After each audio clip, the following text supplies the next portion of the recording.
Kajing pule nak kita benungkong jong kisem. Anda o Solomon, ulah temen kita tengah jong u kelepen pai lendet. Ya kadonot jong u shiki wai pat ki belai. Bat kadonot jong u kamlong pura shisha ha utrai u belai jong u. Kumbala long kadonot u David u kupa jong u. Namar u Solomon ulah bot ya ka Ashtarot ka belai ki Sidon. Bat ya u Milkom u belai thau ki Ammon. Kumta u Solomon ulah le ya ka kambaman hakmal utrai. Bat syembut pura ya utrai. Kumbala le u David u kupa jong u. Nangta u Solomon ulah tei ka wei ka jaga kenjang nak benta u Kemosh u belai thau ka Mob. Bat sakawai pat nak benta u Molek u belai thau ki Ammon. Halor ulom u Bashamingi na Jerusalem. Bat ulale ya kane nak benta ki tengah nongwei jong u Baro ki bala thang jing ubi. Bat ki bala kanya haki belai jong ki te kumta utrai ula putar ya Solomon. Namarba kadono jong u kala pai lendet na utrai u belai ki Israel u bala pa u Arsen. Barulah hukum ya usyapangkane ba dai ban bot ya ki wai pat ki belai pen ban syamarake ya kata ka ba utrai ulah hukum. Namar kata utrai ulah ong ha Solomon.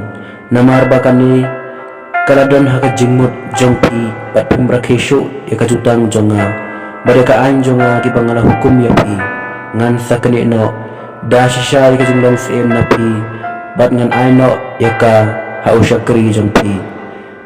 Henry namar jong David ukupa jong pi nganom le ya kane kat ba pedang im tang ba ngan kene no ya ka nakakti ukon jong pi lakum taro nganom kene lot ya ka hima. Henry ngan ai ka wi ka jaj ha ukon jong pi namar u David usyakri jonga panamar ka Jerusalem ya ka bangalajit kaktin jong utrai.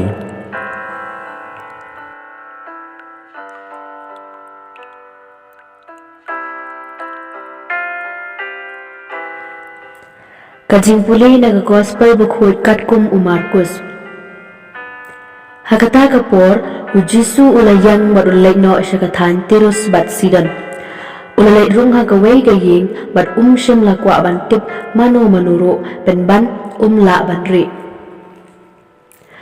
Henry Markum tahi kaway kantay kabadon kakun kabarit kabadon ya umensim bomkhoy.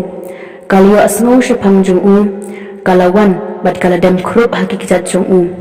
Kata ka kantay kalong ka Greek kanong Syro Phoenicia. Kalakarpa ya uban beno ay uksod nakakon jong ka Henry ulaong haka ay ba en ay bam shwa ya kikon namar kamlang kabaday ban shim ya ka jinbam jong kikon bat bret ya ka hakikso.